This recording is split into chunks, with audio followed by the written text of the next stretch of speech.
बड़ा आसान होता है देश के अंदर खड़े होकर के ये कह देना कि हम टाटा नैनो की फैक्ट्री बंगाल में नहीं लगने देंगे, हम देश के अंदर किसी एक कॉर्नर के अंदर इंडस्ट्रीज इसलिए नहीं लगने देंगे क्योंकि ये लोगों के हितों की मार है। अरे साहब, गरीब की आवाज बनने का जो ये आप नाटक करते हैं ना, इसमें आप कहीं ना कहीं उसको बेवकूफ बनाते हैं इसलिए कि तुम हमारे पक्ष में हो, क्योंकि हम तुम्हारे वोट बैंक को समझते हैं।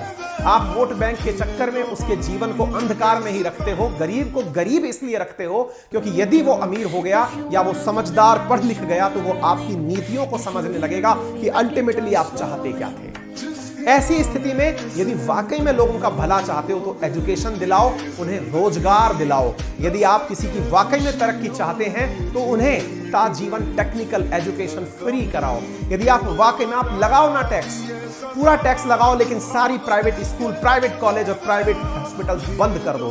अगर आप वाकई में एक अच्छे देश की स्थापना लोक कल्याणकारी राज्य के रूप में करना चाहते हैं तो देश में डिमांड ऐसी उठनी चाहिए कि हमारे को आपको जितना टैक्स लगाना है लगा लो, लेकिन कंडीशन नंबर एक ये है कि ना कलेक्टर का बेटा, ना चपरासी का बेटा, ना कृषक का बेटा कोई भी प्राइवेट स्कूल में नहीं जाएगा, सब सरकारी स्कूल में पढ़ेंगे। इस देश का रहने वाला अंबानी या अडानी भी सरकारी हॉस्पिटल में इलाज करवाएगा। अगर हिम्मत है ना तो ऐसा करके देश को दिखाओ।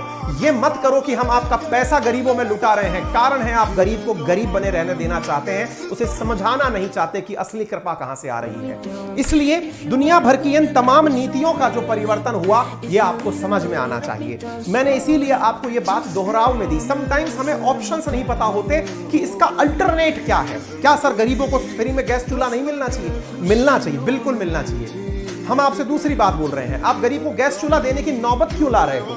आप उसको गारंटी दो ना कि मैं तेरे को जो 1000 रुपए महीने का गैस चूल्हा दे रहा हूं, हर महीने तुझे 1000 रुपए मिलेगा, तो उसको पढ़ाई में लगा यार। और टैक्स भर भर के लो, खूब लो, लेकिन सब प्राइवेट इंस्टीट्यूशंस को बंद कर दो। करो ना हिम्मत। 3 चीजें, खाद्य सुरक्षा, चिकित्सा और ये जो आपका एजुकेशन है ना, इसको पूरी तरह से आप प्राइवेटाइजेशन बंद कर दो। ये कोचिंगों की जरूरत ही नहीं पड़ेगी ना साहब। आपने खुद ने अपने पैरेलल इकोनॉमी को डेवलप किया है। एक हाथ दे, एक हाथ ले, अमीरों से ले, गरीबों में बांट, इसी बीच में सरकार चल जाती है। खैर, ज्यादा क्रिटिसिज्म भारी पड़ सकता है।